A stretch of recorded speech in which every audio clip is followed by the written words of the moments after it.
Bonjour à tous. Donc aujourd'hui, on va créer un nouveau projet sous Android Studio.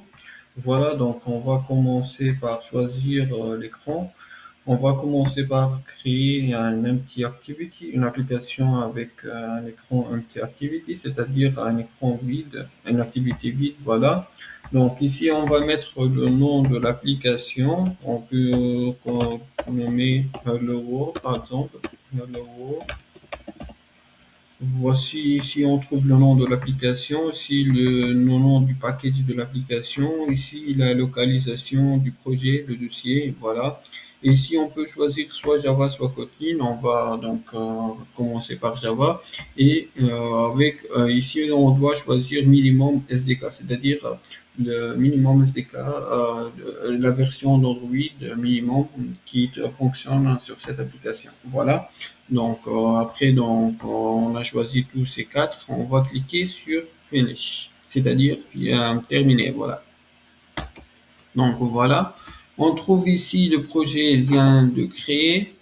Notre première activité, elle est ouverte de façon automatique, main activity.java, qui est liée à notre XML qui présente la partie view ou bien la partie présentation de l'application, la partie graphique on peut dire l'écran de notre application avec un texte view, avec un texte hello world. Voilà. Donc on trouve ici, voici notre projet qui est créé.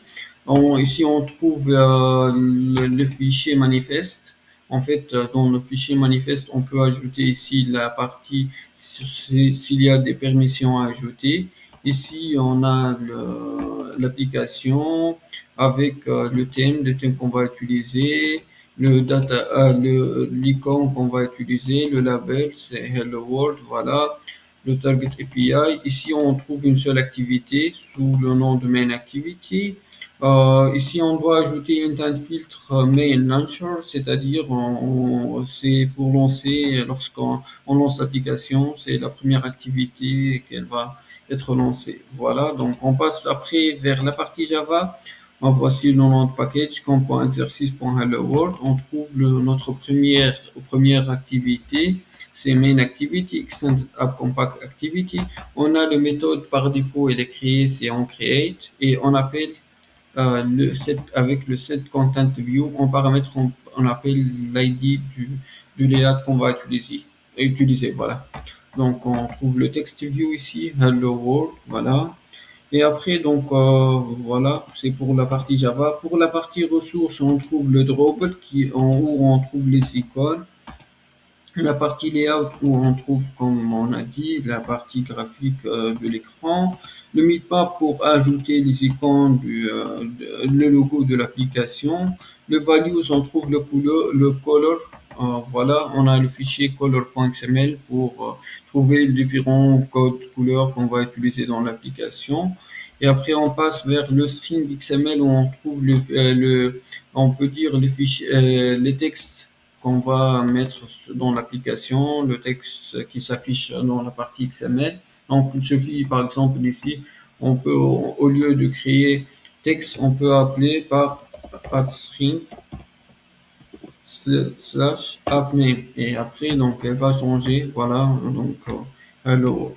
Et ici, on trouve la partie thème, le thème de l'application, le color primary variant, le color secondary. Ici, le state barcode, donc tout ça, on le trouve. Et on a la partie XML, voilà, donc pour les backups, rules et data structure. Ici, par exemple, dans la build.gradle, on trouve le compile SDK qu'on va utiliser. Ici, on va utiliser le 33, on va exécuter avec l'SDK 33. Le minimum SDK, c'est 27, c'est l'équivalent à la version Android 7. Donc, cette application, elle fonctionne minimum avec la version 7. Le version code de l'application, le version name, voilà. Ici, on trouve, elle compile option C, compilé avec la version 1.8 de Java. Et ici, on trouve le dependency, c'est-à-dire les bibliothèques qu'on va utiliser dans le projet. On trouve ici les bibliothèques du graphique, du material design, du test, voilà. Et on a aussi voilà. On a ici le build Gradle, voilà.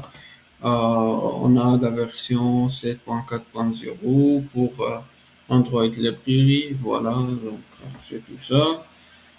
Donc, et voilà.